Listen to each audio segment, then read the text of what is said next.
दुःख पता छ नि दुःख होन्तु सबे विपानिनो दुःख पता रोगान्तर कल्प सतन्तर कल्प दुर्भिक्षान्तर कल्पादिमा पतित भएर दुःखले ग्रस्त भइरहेका सबै विपानिनो सम्पूर्ण भएका सत्व प्राणीहरू निदुःख छ दुःख रहित भएको वा दुःख नभएको पनि होन्तु भवन्तु भइबक्सोस् हजुर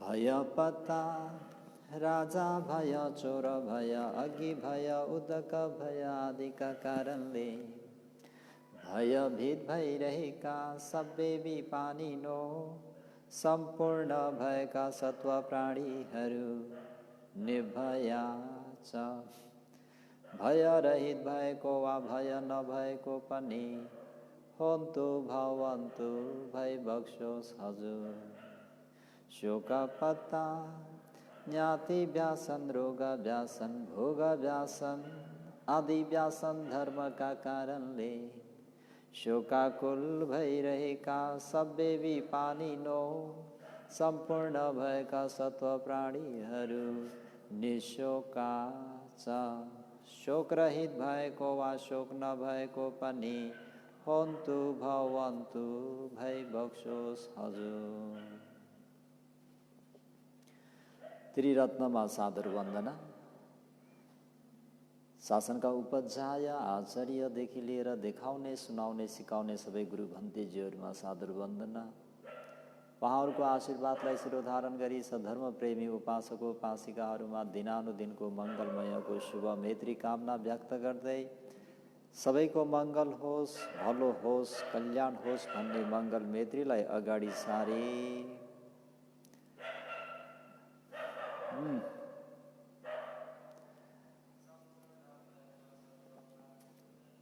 सधर्म प्रेमीहरूलाई उपदेश गर्न गइरहेको छु समुदय सच्चा आयु हन्नठो निदानठो संयोगठो पलिबोधठो आयु हन्नठो भन्ने आयु हन्न कृत्यद्वारा ती व्यक्तिहरूलाई त्यस वस्तुको आलम्बनलाई ग्रहण गर्ने आफ्नो अधीनमा राख्ने सुख अनुभव गर्ने इच्छा मात्रै वृद्धि हुन्छ त्याग गर्ने चित्त उत्पन्न हुँदैन रे समुदय सत्य आयु हन्नठ निदान कृत्यद्वारा प्राप्त नभएको चिज प्राप्त भयो भने अझै धेरै प्राप्त गर्नु पा अधीनस्थ भएको त्यो चिजहरू अझै बढी अधीनस्थ गरिराख्न पा अलिकता सुखानुभूति गर्नु पाउँदा अझै बढी सुखानुभूति गर्नु पा सन्तोष नहुने असन्तुष्ट हुने चित्त उत्पन्न हुने सम्भावना है संयोग कृत्यद्वारा त्यस वस्तु त्यस आलम्बनको बीचमा कसेर बाँधेको साह्रै बलियो चित्तको बन्धनलाई उत्पन्न गरिदिन्छ त्यही भएर समुदय सत्य तन्हा उपादान भनौँ न है बलियो सम्बन्ध पलिबोध भन्ने त्यो कृत्यद्वारा चाहिँ त्यति आलम्बनको अभिवृद्धिबाट छुटेर गई चित्त शान्त पार्नको लागि मार्गमा लागे तापनि त्यस मार्गमा जान नसक्ने गरी रोक्ने बाधा दिने यस प्रकारले समुदय सत्यमा पनि चार प्रकारले र विशेष गरेर त पोनोभविका र अर्को तत्र तत्र विनन्दिनी यो समुदय सत्य भनेको पुनरफेरि जन्म बनाउने स्वभाव कारण छ जहाँ जहाँ जन्मिन्छ त्यो त्यहाँ त्यहाँ रमाउँछ भन्ने यो प्रसङ्ग अस्ति सधर्म प्रेमी उपासक उपासिकाहरूलाई चम्पेय नागराजा बोधिसत्वलाई सर्प हुने इच्छा भएको र दानादि कुशल पुण्य गरेर शीलादि पालन गरेर त्यो नागराजा जस्तै बन्नु है। पोनो भविका तत्र तत्रापि नन्दिनी। आज पनि एउटा प्रसङ्ग दिमागमा छ। त यो असक महाराज र उपरी महारानी यानी अग्र महेशीको विषयलाई लिएर थोरै उपदेश गर्न गइरहेको छु। उपरी महारानी काशी राष्ट्र पाटली नगरमा राज्य गर्ने असक महाराजकी अग्र महेशी। उनी अति नै सुन्दरी थिइन् भनिन्छ। पुराना पुराना राजा रजौटाहरूले आफ्नो राष्ट्रमा सबैभन्दा राम्री महिलालाई नै चुनेर महारानी नियुक्त गर्ने गर्थे। त्यसैले राजाकी महारानी भन्ने बित्तिकै सुन्दरी नै बढी हुन्थे भनेर बुझ्नु पनि पर्यो। यी उपरी महारानी विशेष रूपले नै सुन्दर थिइन् भनिन्छ। असक महाराजले अत्यन्त सुन्दर उपरी महारानीलाई अति बिङ्नै प्रेम गरिराखेका थिए, अति नै प्रेम गरिरहेका थिए भनिन्छ। त्यसरी महाराजले अति बिङ्नै प्रेम गरिराखेकी उपरी महारानी अत्यन्त सौन्दर्यले युक्त भई भर्खरकी युवावस्थाकी छँदा नै स्वर्गरोहण भएकी थिइन्। स्वर्गरोहण भनेको महाराजहरू महारानीहरू परलोक हुँदा प्रयोग गरिने विशिष्ट शब्द मात्र हो। भिक्षुहरू परलोक हुँदा बर्माको चलन अनुसार सोझै उल्था गर्नुपर्दा उडेर जानुभयो भन्नुपर्ने हुन्छ। प्यानलोन्ड मुभी उडेर जानुभयो। यो विशिष्ट व्यवहार मात्रै हो। परलोक भएर जाने प्राणी त आफ्नो कर्म अनुसार नयाँ जन्ममा उत्पन्न हुनु नै पर्छ। परन्तु यी उपरी महारानी स्वर्गरोहण भइन् भनिए तापनि वास्तवमा स्वर्गमा नभई गोब्रे किरा हुन पुगिन्। सधर्म प्रेमी उपासक उपासिकाहरू त्यसरी असाध्य प्रेम गरिराखेकी महारानीको निधान हुँदा असक महाराजलाई शोकरूपी बाण लाग्छ है। सल्लाविदो वा रूपति बाण लागेको एउटा मृग कसरी छटपट्याउँछ एवं प्रकारले नै महाराजमा पनि त्यो शोक विलापको अग्नि अत्यन्तिक दन्केर जान्छ। शोक अग्निले जलाउँछ।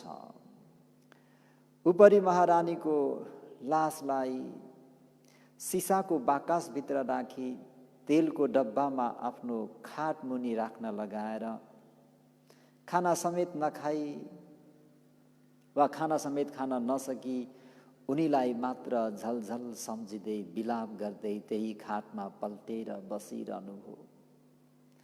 आमा बुबा ज्ञाति बन्धु बुद्धिमानी मन्त्री आमत्यहरूले संस्कारजन्य अनित्य स्वभावलाई दर्शाए तापनि जति नै सम्झाए तापनि सधर्म प्रेमी उपासक उपासिकाहरू यसरी जति नै बुझाए तापनि स्मृति धर्मको होस राख्न नसकी त्यसै शोकाकुल शोक अग्निले जलि नै रहनुभयो।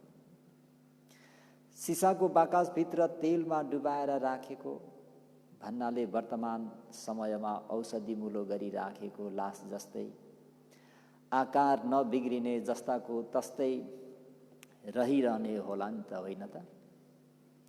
त्यसैले आफ्नी महारानी सिसाको बाकसभित्र सुतिरहेकी जस्तै सम्झिरहेका होलान्। त्यसर्थ त्यस लासलाई नियाली विलाप गर्दै शोक परिदेव आदिका अग्निहरू बालिरहेको 7 दिन पनि बित्यो रे सधर्म प्रेमी उपासक उपासिकाहरू। त्यस बेलामा बोधिसत्व हिमालय पर्वततिर ध्यान अभिज्ञान लाभ गरी महर्षि भइरहनु भएको थियो। बोधिसत्व महर्षिले लोकलाई अभिज्ञानद्वारा हेर्दा ती असक महाराजले धेरै दुःख पाइरहनु भएको, शोक अग्निले जलिरहनु भएकोलाई पनि देख्नमा आउँछ। आफूले बाहेक अरू कसैले पनि महाराजलाई त्यो शोक अग्निबाट मुक्ति दिलाउन सक्दैनन् भन्ने कुरा पनि बोधिसत्व ऋषिले बुझ्नुहुन्छ। अनि बोधिसत्व महर्षि अभिज्ञान शक्तिद्वारा असक महाराजको उद्यानमा यानि रजो ध्यानमा आउनुहुन्छ। त्यस बेलामा पाटली नगरको एकजना ब्राह्मण मानवक महर्षि कहाँ आइपुग्छन् र महर्षिले ती मानवकसँग असक राजाको बारेमा सोध्ने गर्नुहुन्छ। त्यस मानवकले असक राजा शोक विलापमा पिल्सिरहनु भएको कुरा बताइन्छन् र उहाँलाई उपदेश दिई मुक्ति दिलाउन प्रार्थना पनि गर्न लाग्छन्। त्यसपछि हाम्रा बोधिसत्वले असक महाराजलाई हामी चिन्दैनौँ, यदि उहाँ हामी कहाँ आई सोधपुछ गरेमा उहाँकी महारानीको जन्मिन उहाँको महारानी जहाँ जन्म लिन पुगेको ठाउँ हो त्यो पनि म बताइदिन सक्छु भनेर बोधिसत्व ऋषिले यसरी भन्नुहुन्छ। त्यस मानवकले पनि आफ्ना राष्ट्रका महाराज असक महाराज कहाँ गई, महाराज उद्यानमा भूत भविष्यका कुराहरू देख्न र जान्न सक्ने दिव्य चक्षु प्राप्त एक महर्षि आइरहनु भएको छ। उपरी महारानी उत्पन्न हुन गएको ठाउँ पनि थाहा पाउनुहुन्छ रे, देखाउन पनि सक्नुहुन्छ रे। वहाँ महर्षि कहाँ सवारी भइबक्सेमा कल्याण हुनेछ भनी यसरी महाराजलाई बिन्ती गर्नुहुन्छ। उपरी महारानीलाई देखाउन सक्नेछु रे भन्ने कुरा सुन्ने बित्तिकै असक महाराज पनि प्रसन्न एवं प्रफुल्लित भई रथद्वारा उद्यानतर्फ प्रस्थान गर्नुहुन्छ। सद्धर्म प्रेमी उपासक उपासिकाहरू केले भन्दा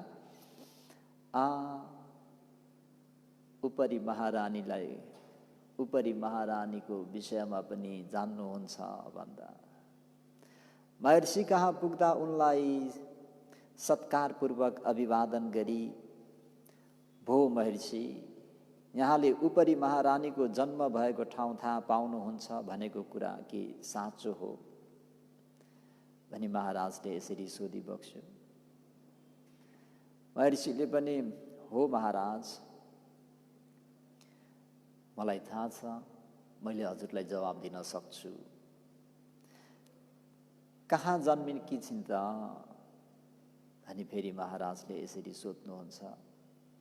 महाराज, तपाईंकी महारानी उपरी आफ्नो जीवनकालमा अति सुन्दर भई रूप लावण्यमा मात्रै मन लगाई त्यसैमा आसक्ति भई रूपको अभिमान चढाई बसेकी थिइन्। रूप लावण्य सजाउनमा मात्रै व्यस्त भइरहन्, दानशील कुशल कर्म गर्नमा पनि उनी एकदमै बेहोसी भएर बसिरहन्। त्यसरी प्रमादी भई अभिमान चढाई बसेकी हुनाले उपरी महारानी मरणोपरान्त गोब्रे किरा भई बस्नु परिरहेको छ भनेर वास्तविक वस्तु स्थिति स्पष्ट पारेर बताइदिबक्स्यो। धन सम्पत्ति, ज्ञाति बन्धु, ज्ञान बुद्धि, मान पदवी जुनसुकै होस्, जेसुकै होस्, कसैमा अरू भन्दा विशिष्ट भइदिएको कुरा बोध भइदिँदा अभिमान चढ्न सक्छ। अभिमान चढी कुशल कर्म गर्न बिर्सिन पनि सक्छन्। अरूलाई सत्कार सम्मान गर्नुपर्छ भन्ने थाहा नभइरहन पनि सक्छ। त्यस्तो अभिमानी व्यक्ति हीन र नीच योनिमा पुग्न सक्छन् भन्ने कुरा चूलकम्म विभङ्ग सूत्रमा भगवान शास्त्रले उपदेश दिनुभएको छ। र यो उपदेश धर्म प्रेमीहरूलाई मैले धेरै लामो गरी उपदेश पनि गरेको छु। सबैले सवर्ण पनि गरिसक्नु भएको छ। कम्म सकत सम्मादिठीमा अभिमानी व्यक्ति नीच हुन्छन्, नीच कुलमा उत्पन्न हुन्छन्। उदार व्यक्ति निर्भिमानी हुन्छन्। अभिमानी भएर आदरणीय व्यक्तिलाई आदर गौरव राखिएन भने नीच कुलमा उत्पन्न हुन सक्छन्। अभिमानलाई त्यागी आदरणीय व्यक्तिहरूलाई आदर गौरव राखेमा उच्च कुलमा उत्पन्न हुन सक्छन्। यही कारण उपरी महारानी रूप लावण्यद्वारा अत्यन्त सुन्दर उच्च पदको अग्र महिषी भए तापनि अभिमानले मत्त भएर आदरणीय व्यक्तिहरूमा आदर गौरव नराखेको अकुशल कर्मको कारणले प्राणी मध्ये नीच योनिको गोब्रे किरा हुनु परेको कुरा सम्झन योग्य छ, बिर्सन भएन। यता रानी, दोस्रो जन्ममा गोब्रे किरा। त्यसरी गोब्रे किरा हुनु परेको घटना सुन्नु पर्दा अशोक महाराजले त्यस कुरालाई पटक्कै पत्याउन सक्नु भएको होइन। नपत्याउने मात्र होइन कि विरोध पनि जनाइबक्स्यो महाराजले। राजालाई पत्यार पार्न गोब्रे किरा भइरहेको नै देखाइदिने कुरा पनि ऋषिले बोधिसत्वले भन्नुभयो। राजाले त्यो कुरा देख्ने इच्छा पनि प्रकट गरिबक्स्यो। त्यसबेला महर्षिले गोब्रे किरा भइरहेको दम्पतिलाई अशोक महाराजको अगाडि निस्केर आउन अभिज्ञानद्वारा अधिष्ठान गरिबक्स्यो। सधर्म प्रेमीहरू, गोब्रे किराका दम्पति दुवै गोबारबाट निस्की राजाको अगाडि आइपुग्दा महर्षिले यसरी भन्छन्, महाराज, ती पछि पछि आएकी गोब्रे किरा तपाईंकी उपरी देवी महारानी नै हुन्। तपाईंलाई त्यागी अब उनी लोग्ने गोब्रे किराको पछि पछि पछ्याउँदै गइरहेकी छिन्।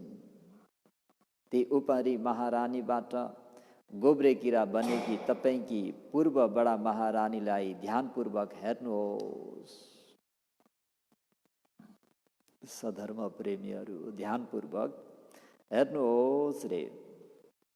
तपाईंकी पूर्व अग्र महेशी उपरी देवी अहिले आफ्नो श्रीमान गोब्रे किराको पछि पछि लागिरहेछन्।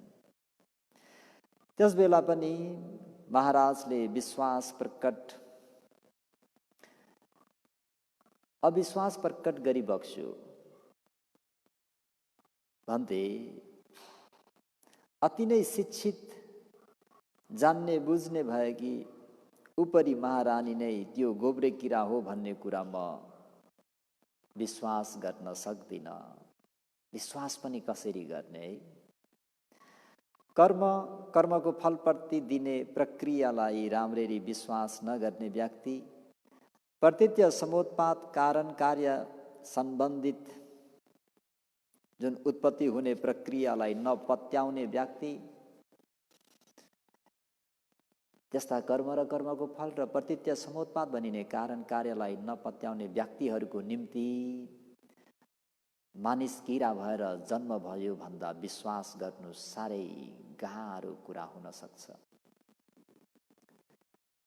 भगवान शास्त्रले उपदेश गर्नुभएको धर्मको अत्यन्त प्रभाव परिरहेका वर्तमान अवस्थामा समेत मानिस मरेर ऊ मानिस भन्दा तल्लो नीच योनिमा जन्म नसक्दैन भनी धारण राख्ने व्यक्तिहरू पनि रहेका छन् भने उस बेला भगवान शास्ताको धर्म उपदेशहरू सुन्न दुर्लभ भएको बेला बुद्ध शासन सम्बन्धी प्राचीन युगप्रति विश्वास गर्न नसकिनुमा त्यस बेलाको अवस्थालाई दोषारोपण पनि गर्न त्यति उचित नहुने कुरा पनि यथार्थ हुन आउँछ। सधर्म प्रेमी उपासक उपासिकाहरू, भगवान शास्ताले उपदेश दिए अनुसार भन्ने हो भने आर्यत्वमा नपुगुन्जेलसम्मको व्यक्ति मनुष्य जीवनमै रहे पनि 4 अपायमा पुग्न सक्छ। जस्तै देवयोनिबाट पनि फेरि अरू 4 अपायमा पनि पुग्न सक्छन्। अकुशल कर्ममा रहँदा, मरणसन्न अवस्थामा रहँदा मनमा चिन्तन भए अनुसार निम्न कोटिको अपाय सत्व जातिमा उत्पन्न हुन जान सक्छन् भन्ने कुराहरूलाई राम्ररी स्मरण गरिराख्नु पर्यो। कुशल कर्म र मरणसन्न अवस्थाको चिन्तन राम्रो भएमा जतिसुकै नीच कुलको भए पनि उत्तम मनुष्य जीवनबाट देव जन्ममा पनि पुग्न सक्छ। यहाँनिर आयुष्मान तिस्स नामक र भिक्षु मरणसन्न अवस्थामा चिवरमा उपादान जगाएर मृत्यु भएकोले त्यसै चिवरमा टाँसिने जुम्रा भएर जन्मिनु पर्यो। यो कुरालाई सधर्म प्रेमी उपासक उपासिकाहरूले बिर्सिनु भएन। एक भिक्षु पनि आफ्नो चिवरमा तानिएर उपादान भएर मृत्यु हुँदाखेरि जुम्रो हुनु पर्यो भने भगवान शास्ताको समकालीनमा एउटा भ्याकुतो भगवान शास्ताको उपदेश सुनिरहँदा रहँदै मरण भएको बेलामा त्रयतिंश देवलोकमा देवता भई जन्म हुन पुग्यो भन्ने कुरा पनि नमुनाको रूपमा पाइन्छ है। यता भिक्षु मृत्यु पश्चात जुम्रा, उता भ्याकुतो जन्मपछि मण्डुक देवपुत्र। अशक राजाले यस प्रकारका उपदेशहरू यसअघि सुन्न नपाएको हुँदा आफ्नी महारानी गोब्रे किरा हुन पुगेको तथ्यलाई विश्वास गर्न नसकिराखेका हुन्। त्यसै कारण विश्वास नगरी प्रतिकार गरि नै रहनु भएको हो। यति कुरा भएपछि महर्षिले त्यस किराद्वारा कुरा गराउने भने। महाराजले कुरा फर्काउँदै हुन्छ भन्थे, गराउनुहोस्। त्यसबेला हाम्रा बोधिसत्वले आफूले भनेको कुरा पोथी किरालाई बुझाउन र किराले फर्काएको कुरालाई राजा सहित त्यहाँ उपस्थित परिषद समेतलाई बुझाउन आफ्नो अभिज्ञा शक्तिद्वारा अधिष्ठान गरी गोब्रे किरासँग यसरी सोधे, ए गोब्रे किरा, तिमी अघिल्लो जन्ममा के थियौ वा को थियौ भन्दाखेरि अशक महाराजकी अग्र महेशी उपरि थिए। किराले यसरी जवाब दिन्छ, किरा, तिमीलाई ती अशक महाराज प्रिय लाग्छ कि अहिलेको लोग्ने गोब्रे किरा नै प्रिय लाग्छ?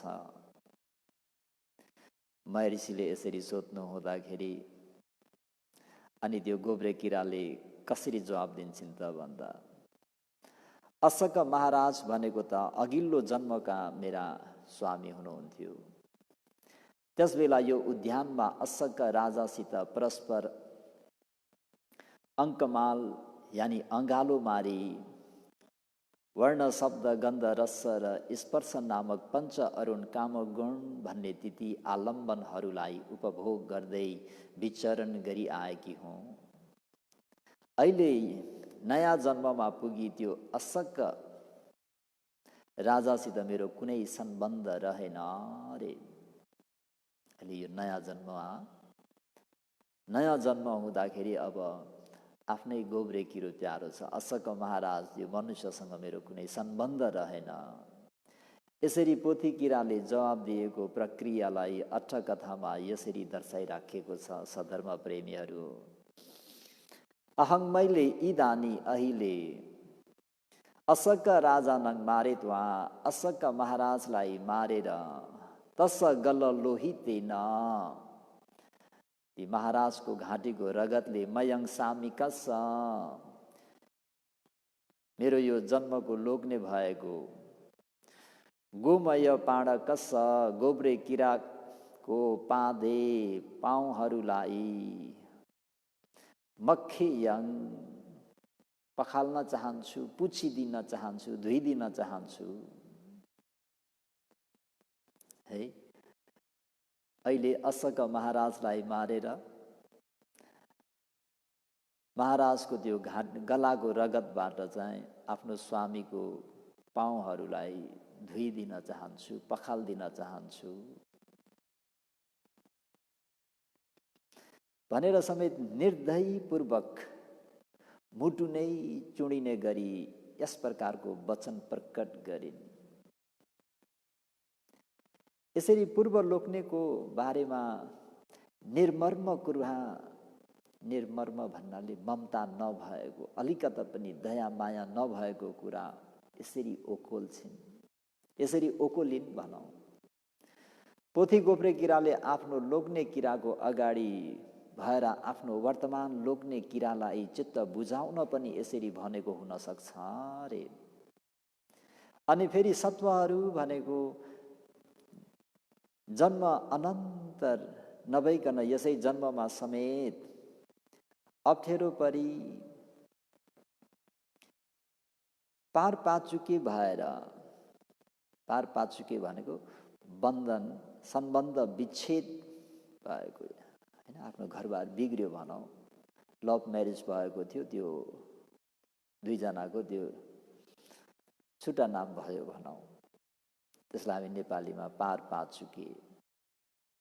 नयाँ घरजम गरेर बसिरह्यो भने पनि अघिको पुरानो लोग्ने वा स्वास्नीप्रति कुनै झुकाव नरही नयाँ जोडीप्रति मात्र बढी महत्त्व दिने गर्छ भने है, पुरानोलाई बिर्सिनु पनि त पर्यो नि त, नयाँ जीवन प्रारम्भ गर्नु पर्यो, त्यही पुरानोलाई मात्रै सम्झेर बसेर त काम बन्दैन। त्यसर्थ त्यो नयाँ जोडीप्रति मात्रै के हुन्छ, बढी महत्त्व दिने गर्छ भन्ने कुरा यो साधक नमुना प्रमाणहरू प्रकट रूपमै रहिरहेका सधर्म प्रेमीहरूले यत्रतत्र देखि नै रहनु भएको छ। त्यसर्थ यो अठकथा कथन पनि युक्तिसङ्गत देखिन्छ। जातक पालीमा गोब्रे किराले कसरी चाहिँ ओकोलेको छ भन्ने कुरा पनि सुनिएर भन्थे, हे महर्षि भदन्त अयं देशो, यो उद्यान प्रदेशमा अनुकामाय असक राजालाई मन पराउने मया मैले कामेन, मलाई मन पराउने पिएन पतिना, त्यो बेलाको प्रिय पति हुनुभएको असक राजेन सह असक राजासँग विचरितो, बार बार विचरण गरी एकसाथ अङ्गालो मारी रमाइलो गरेर आइसकेकी छु। नवेन सुख दुखेन पुराणं अद्पधीयते, तस्मा असकरण्य वा कोटि पियतरो मम। नवेन नयाँ सुख दुखेन, सुख र दुःखले पुराणं पुरानो जन्मलाई वा पुरानो सुख दुःखलाई अपिधीयति छोपिदिँदो रहेछ रे भन्थे। त्यसमा त्यसरी नयाँ सुख दुःखले पुरानो सुख दुःखलाई छोपिएकोले कोटि एव किटो एव वर्तमान पति भएका लोग्ने किरा मात्रै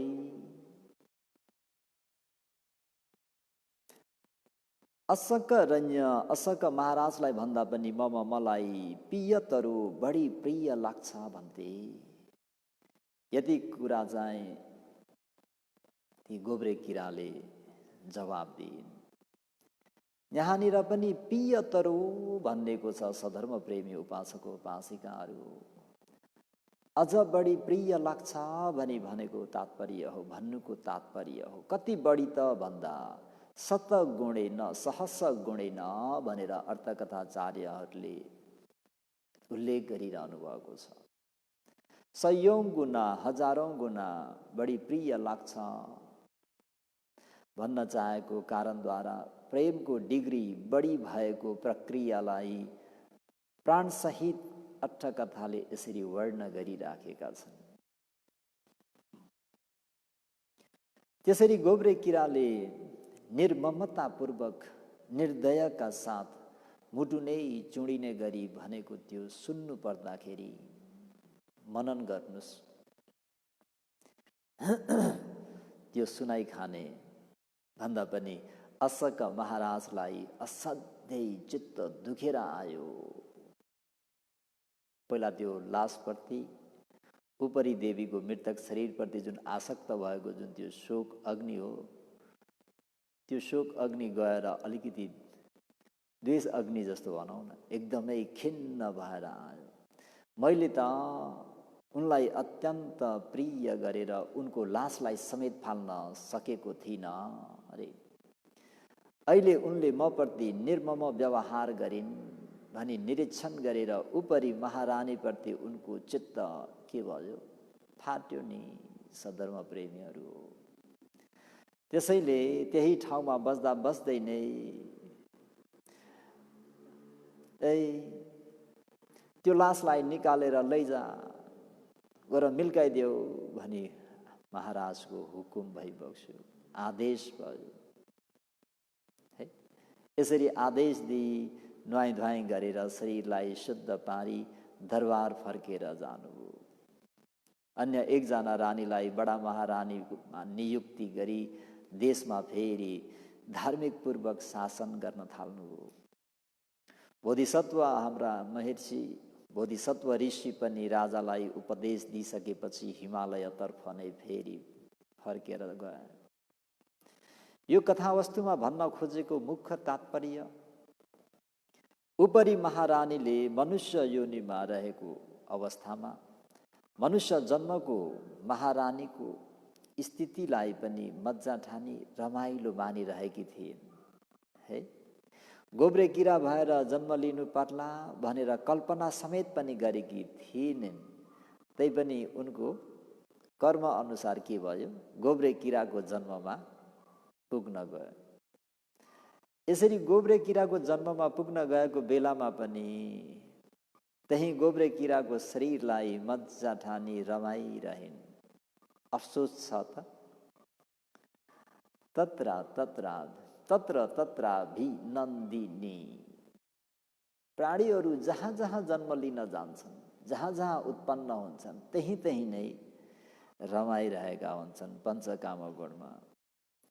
गोब्रे किराको शरीरलाई पनि अशोक राजाको शरीरलाई भन्दा हजारौं गुणा आनन्दित सम्झिरहेकी थिइन्। हेर्नुहोस् त।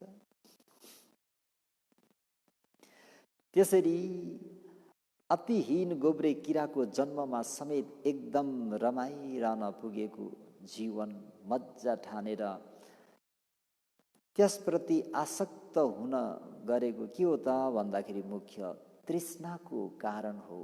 यो समुदय सच्च। के सच्च? समुदय सच्च। तृष्णाको कारणले नै हो। त्यसर्थ भगवान शास्त्रले यो तृष्णालाई तत्राभिनन्दिनी, त्यस त्यस ठाउँमा पुगेको जन्ममा त्यही त्यही उपलब्ध आलम्बनमा मज्जा ठानी रमाइलो मान्ने बानी भएको भनी उपदेश गरिराख्नु भएको छ। कुकुरलाई हेर्यो भने कुकुर कुकुरकै भवमा रमाइरहेको छ। घोडालाई हेर्यो घोडा घोडाकै भवमा रमाइरहेको छ। हात्तीलाई हेर्यो हात्ती हात्तीकै जन्ममा रमाइरहेको छ। कुखुरालाई हेर्यो बाँसिरहेको छ। प्राणीहरू जहाँ जहाँ जन्मिन्छन् त्यही त्यही नै रमाइलो मानेर त्यो जीवनलाई एकदमै मज्जा ठानेर बसिरहेका हुन्छन्। कुखुराको योनिमा पुगे,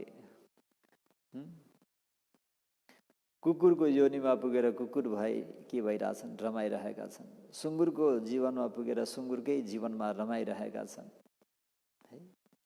कीट पतंग भए त्यही जीवनमा रमाउने, यस्तै मनुष्यको एकै जन्ममा पनि कोही उच्च श्रेणीको धनी व्यक्तिको सन्तान भइरहेको अवस्थाबाट कारणवश गिरेर निम्न कोटिको गरिब अवस्थामा पुगिरहेको देखिन्छ।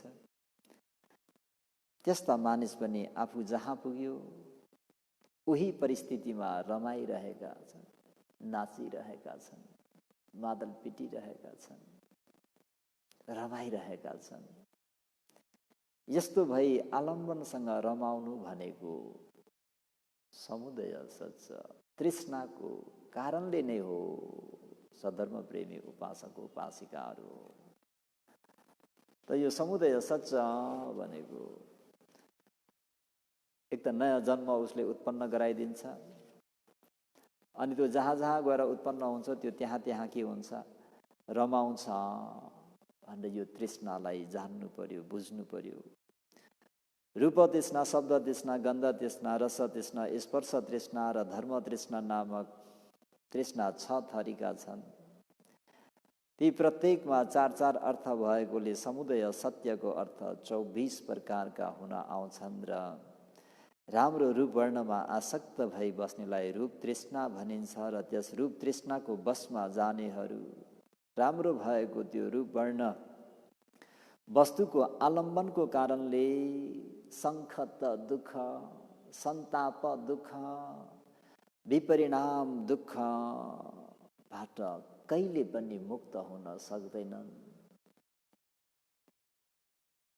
त यसरी तृष्णाले के गर्छ त भन्दाखेरि सङ्खत, सन्ताप, विपरिणाम भन्ने त्यो दुःखले दण्ड दिइराख्ने हुन्छ।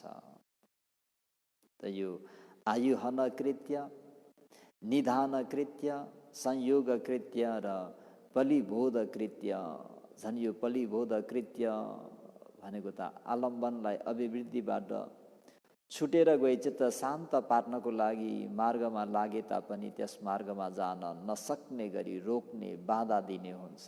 त्यस आलम्बनबाट अलग भई चित्त स्थिर गर्न पनि नसक्ने पारिदिन्छ। त सधर्म प्रेमी उपासक उपासिकाहरू, समुदय सत्य भनेको पोनो भविका तत्र तत्रापि नन्दिनी भन्दै आज समुदय सत्यलाई यतिमै अन्त गरौँ।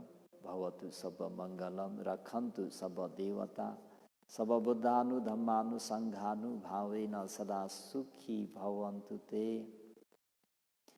इदं मे पुण्यं आसवख्ययावहं होतु, निब्बानस्स पच्चयो होतु, सबे सता अनुमोदन्तु। सब्बेषु च कवालेषु यथा देवा च ब्रह्मणो, यं अम्मेहि कतं पुण्यं सब सम्पत्ति साधकं, सब्बे तं अनुमोदित्वा समग्र शासने रता, पमादरहिता होन्तु आरक्षासु विशेषतो, शासनस्य च लोकस्य उड्डी भवतु सर्वदा, शासनं हि च लोकं च देवा रक्षन्तु सर्वदा, सद्यं होन्तु सुखी सब्बे परिवारे हि अतनो, अनिघासु मना होन्तु सह सब्बे हि ज्ञातिभिः। सबैको मङ्गल होस्, भलो होस्, कल्याण होस्। साधु साधु साधु।